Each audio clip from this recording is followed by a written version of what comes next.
This is my second video on the Pythagorean Theorem. In my first video, I explained how to use the Pythagorean Theorem when the missing side length was a hypotenuse. In this video, I will explain how to use the Pythagorean Theorem when the missing side length is one of the legs. In my second example, I will show how drawing a picture can make using the Pythagorean Theorem a little bit easier. Let's look at the first problem. In my first problem, I have two legs, and remember the legs of a right triangle are the sides that make up the right angle. In this case, my two legs are 9 and question mark.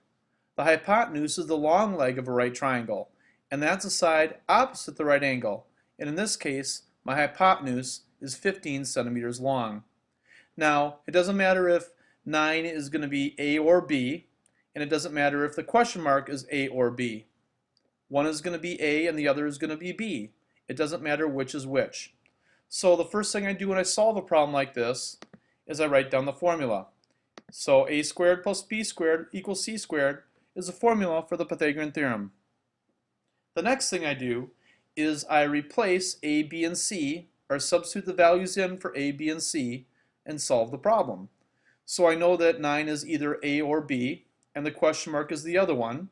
So let's make a equal to 9, and we'll keep b as a question mark.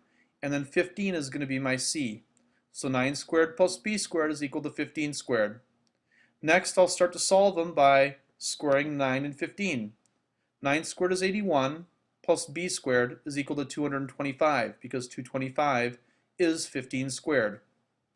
Now the goal of this problem is to get b squared all by itself, so I can solve for b. So what I'll do next is subtract 81 from both sides of the equation. When I do that, I'm left with, on the left side of the equation, b squared, and on the right side of the equation, I have 144.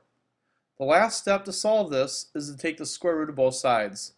The square root of b squared is just going to be b, because squaring something and square rooting the same thing are inverses of each other, so they basically just undo each other. The square root of 144 is going to be 12. So the answer for the first problem is b is equal to 12 centimeters. Let's look at another problem. This time I'm going to work on a word problem.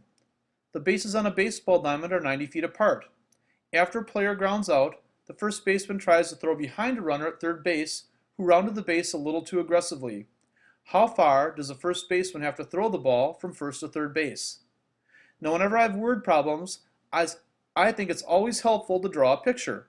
So I drew my picture, and here's my picture for this situation. Here's first base, second base, and third base. Bases in a baseball field or diamond are going to be 90 feet apart. So I've labeled 90 feet from first to second and 90 feet from second to third. And I need to find the distance from first to third. Now, where the right angle is in this picture, it's going to be right here where second base is. This is the long side of the triangle, so that's going to be my hypotenuse. Let's go ahead and solve it just like we did the previous problem. First step always is to write the formula out.